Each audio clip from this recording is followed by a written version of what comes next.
Député de Chambly, Bordeaux. Merci, Monsieur le Président. Merci à mes collègues pour l'accueil. Je suis très heureux de pouvoir venir en appui au projet de loi C-636 de ma collègue de Rivière-des-Mille-Îles. En fait, surtout comme porte-parole en matière de jeunesse, c'est un dossier que j'ai travaillé beaucoup dessus dans les dernières années, entre autres avec ma collègue, mais aussi avec mon collègue de Davenport qui a fait un travail incroyable dans le dossier, particulièrement avec la famille. On pense à la famille d'Andy Ferguson, par exemple, qui a été justement victime des mauvaises conditions de travail auxquelles on voit nos stagiaires subir. Mais, Monsieur le Président, je pense que c'est important. Il faut prendre un peu de recul, surtout vu que je suis une députée du gouvernement. C'est intéressant de voir que le gouvernement ne va pas appuyer le projet de loi, surtout quand on voit qu'eux-mêmes ont un rapport qui a été adopté au Comité des finances. C'était une des recommandations, c'est-à-dire de mettre à jour enfin les conditions de travail dans lesquelles travaillent les stagiaires en milieu fédéral. On parle bien sûr des entreprises qui sont sous juridiction fédérale. Juste pour faire un peu l'historique de la chose, on sait qu'il y a l'année passée, on a fait une étude qui a duré à peu près une dizaine de rencontres au Comité des finances pour étudier la question du chômage chez les jeunes. Et une des rencontres a porté quasiment uniquement sur l'enjeu des stages non rémunérés.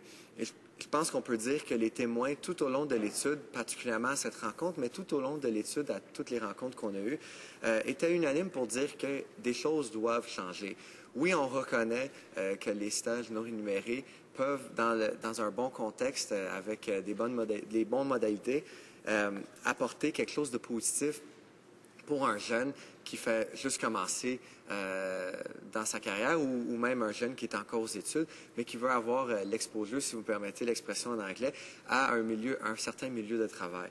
Par contre, tout le monde, comme je l'ai dit, je me répète, Monsieur le Président, tout le monde était unanime pour dire que les choses doivent changer. Les stagiaires, c'est-à-dire, ne sont pas protégés par les mêmes dispositions dans le Code canadien du travail que n'importe quel autre travailleur. C'est quelque chose qui est extrêmement problématique. C'est d'autant plus problématique dans un environnement économique où le chômage chez les jeunes est le double de la moyenne nationale et où le sous-emploi chez les jeunes est de plus en plus répandu. But, Mr. Speaker, I think the underemployment part is very important, and I think it doesn't take away from the fact that youth unemployment is obviously something that's very concerning to us, but youth underemployment, where we see young people that are overqualified for the jobs that they have, is something that's more and more of a problem. And a StatsCan report that came out, interestingly enough, at the same time as the study we were doing in the Finance Committee, said that it's at levels that have never been seen before in Canada, and that's something that's really concerning and something that these internships are unfortunately proliferating more and more. And I think one of the examples that we see is this idea, and it was something that many witnesses brought forward during the study, is that young people working internships, yes, it should be an opportunity for them to get a foot in the door, and instead it's turning into an opportunity for certain companies to use young people as coffee runners and photocopiers, and that's not something we want to see. We feel that these internships need to be an opportunity for a young person to actually get the experience necessary that'll help them in their pursuit for meaningful jobs later on. Et Monsieur le Président, quand on parle d'emplois qui sont importants et on parle d'une expérience qui a une certaine valeur, ça vient encore une fois toucher à cette idée du chômage chez les jeunes parce que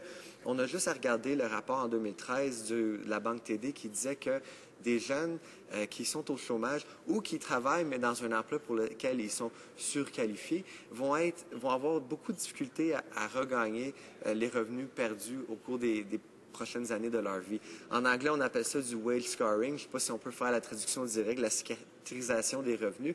Mais en fait, c'est un problème qui est très important parce que pendant ce temps-là, pendant qu'un jeune est au chômage ou travaille dans un emploi qui n'est pas à la hauteur de ses qualifications, c'est des pertes de revenus et c'est une récupération qui va se faire plus tard et qu'il faut faire en sorte que les conséquences du chômage ou du sous-emploi vont s'étirer sur plusieurs années.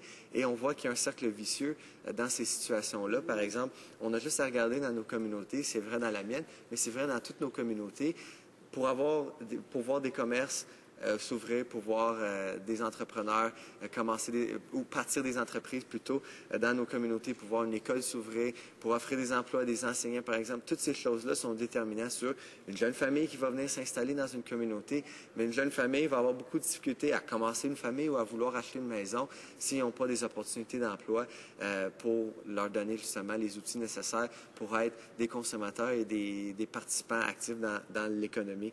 Et je pense que c'est là qu'on voit vraiment un cercle vicieux qui se crée. Et ce cercle vicieux-là commence à quelque part, même si c'est un cercle, il y a quand même un point de départ. Et le point de départ, c'est bien sûr les jeunes qu'on voit accéder aux opportunités des stages non rémunérés. Et Monsieur le Président, c'est très important de le souligner, et je trouve ça intéressant dans l'optique où on a entendu des députés conservateurs parler du fait que le projet de loi allait trop loin. En fait, c'est tout le contraire. Il y a beaucoup de gens, on pense au groupe étudiant et au groupe pour la protection des stagiaires, qui parlent du fait qu'on devrait carrément abolir les stages non rémunérés. Mais on a été capable de mettre de l'eau dans notre vin et de dire on voit la place que les stages non rémunérés ont dans la société, pourvu qu'il y ait une certaine protection. Alors, c'est intéressant d'entendre dire qu'on va trop loin quand on est prêt à dire oui, les stages non rémunérés ont leur place, mais il faut qu'il y ait une certaine rémunération quand même, c'est-à-dire une expérience enrichissante. Et je pense que ça va main en main avec la protection des travailleurs, protection qu'ils n'ont pas en ce moment.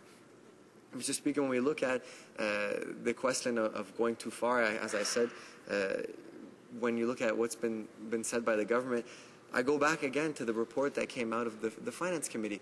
This is a report that all members agreed on. It was the report of all members in the committee, and one of the recommendations specifically said that something needs to change. And government members agreed on this. And Mr. Speaker, I mean, in a 10-minute speech, it's difficult to go back and go over all the witness testimony. But not only witness testimony, but even some government members. If we go back and reread what was said, many government members, many conservative members of Parliament on that committee were saying, this is something that concerns me. This is something that concerns me when I think of my kids or my grandkids. So we know that the willingness is there to work, and it's just unfortunate that we hear all these nice things, that they're congratulating my colleague for bringing this bill forward.